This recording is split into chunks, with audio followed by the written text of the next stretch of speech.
Evolution, development, change. Throughout history, life has evolved, and humankind is no exception. With the unique ability to communicate and utilize tools, we have created complex societies and technological marvels that have shaped the course of our planet.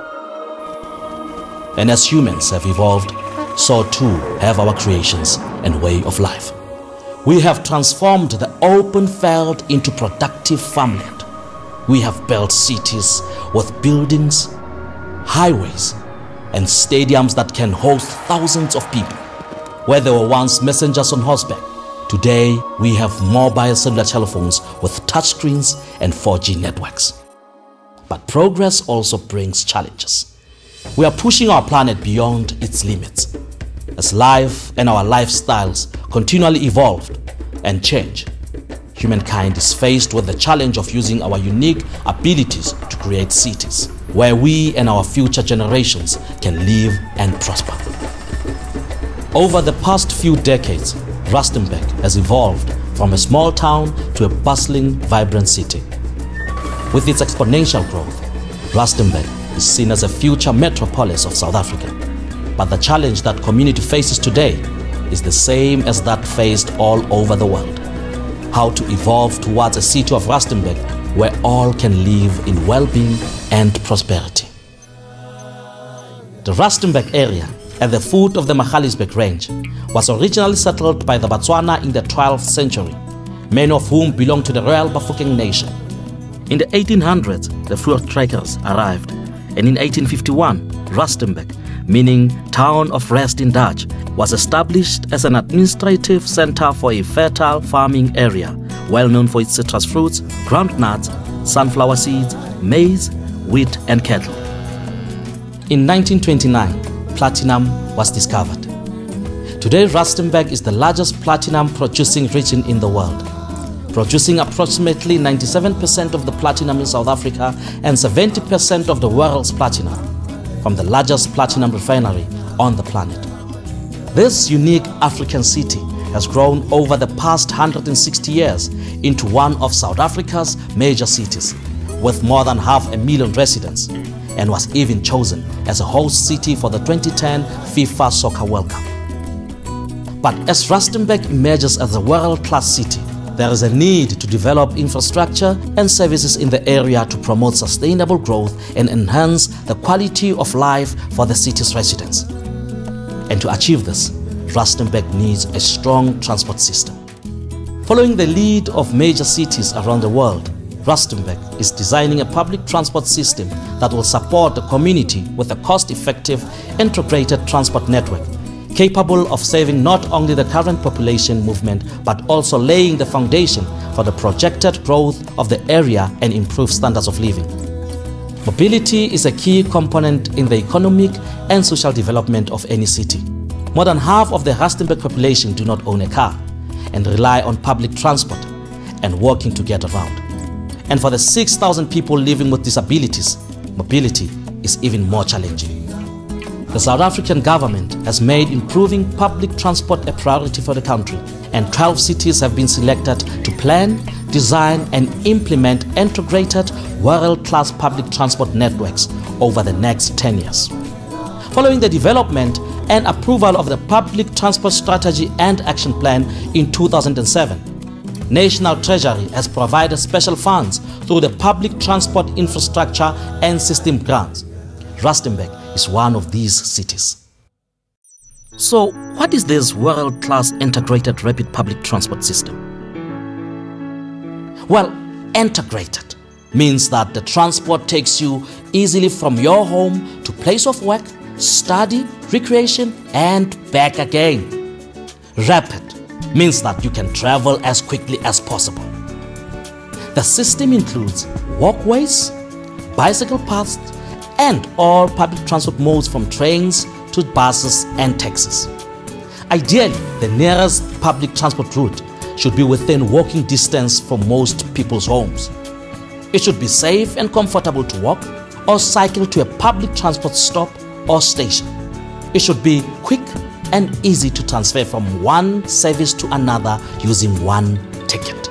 The integrated public transport system should be fast, safe, accessible to all, reliable, comfortable and affordable, and ultimately should make a city more efficient and result in a higher quality of life for all residents.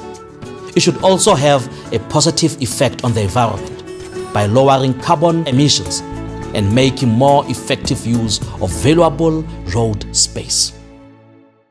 How do we get this world-class integrated rapid public transport system? Well, it is not as easy as you may think. The process starts with understanding the city's dynamics. Where are the people traveling, at what time, and how often, and at what costs?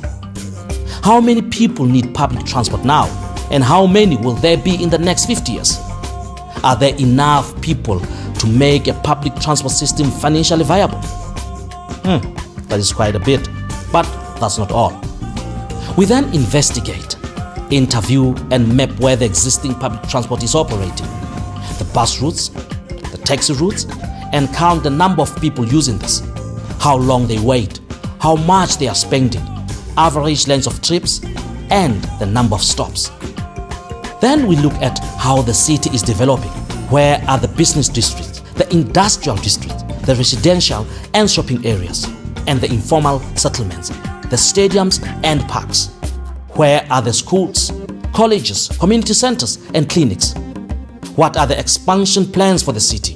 Where will the next region be opened for development, and which regions do we want to protect? Finally, we look at the existing infrastructure. Is it correctly located and adequate to serve the mobility needs of all the people? Where should the new infrastructure be built, and what emphasis should be placed on different types of infrastructure?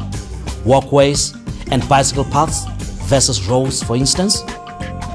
We combine these dynamics in a mathematical model that shows the best possible routes for implementing an integrated public transport system that provides a good service to passengers and a viable business model for operators. But models do not have all the answers. A crucial part of designing an integrated public transport system like this is talking to the people who are going to use the system and the operators who are already familiar with the area. When we agree on the best routes and how many passengers are likely to travel on each route, then we look at the types and size of public transport vehicles that will be needed. How many vehicles? What infrastructure needs to be built? Dedicated lanes, stops and stations, bridges, a traffic center, depots and so on. This is the design phase. Once everything is agreed, we can proceed to construction and buying vehicles for the new system. Generally, planning an integrated public transport system of this magnitude takes 3 years, and then a further 2 years of construction before the first services are available to the public. It's a multi-million rand investment into the future success of a city. So what's planned for Rustenburg? The Rustenburg Rapid Transport project has been launched to plan, design and implement this type of integrated rapid public transport system in our city. The initial feasibility research undertaken in 2010 has shown that Rustenburg has 2 main corridors or trunk routes which have a high number of passengers. They run from Phokeng into the CBD and Kanana into the CBD. The trunk routes are perfect for what is called a bus rapid transit system, with dedicated busways and closed stations, similar to the ones being implemented in the cities of Johannesburg, Cape Town and other cities around the world. On the other routes that have high passenger numbers, direct routes will be provided, where buses will initially pick up passengers at the curb, as they currently do, and will then go onto the dedicated busway. Local feeder routes will ensure that most people are within walking distance of a public transport service. This combination of trunk, direct and feeder routes will provide a modern, world-class public transport network to service the people of Rustenburg. We plan to develop integrated stations, one platform where passengers can, for example, get off a feeder service and transfer to the trunk service without walking. Stations are being located to ensure work areas, schools, hospitals or clinics, shopping centers and mine shafts have good access. Existing taxi and bus operators are vital to the new system. new public transport companies will be established by current operators and contracted by the Rustenburg municipality, providing exciting business and employment opportunities in the Rustenburg Rapid Transport system. Our city is at the start of the exciting Rustenburg Rapid Transport project. The initial research has shown that the city needs and would benefit greatly from an improved, integrated public transport network. During 2011 and 2012, we'll be working with all parties to finalize the plans and designs for the system. Construction will take place in 2013 and 2014, with the objective of starting operations by 2015. Rustenburg is on the move to an even brighter future. With your help, we can take transport further and keep evolving to make our city an accessible economic hub where people are able to move affordably in safety and comfort, improving the lives of all communities for the future. Visit our website on www.rustenburgrapidtransport.co.za.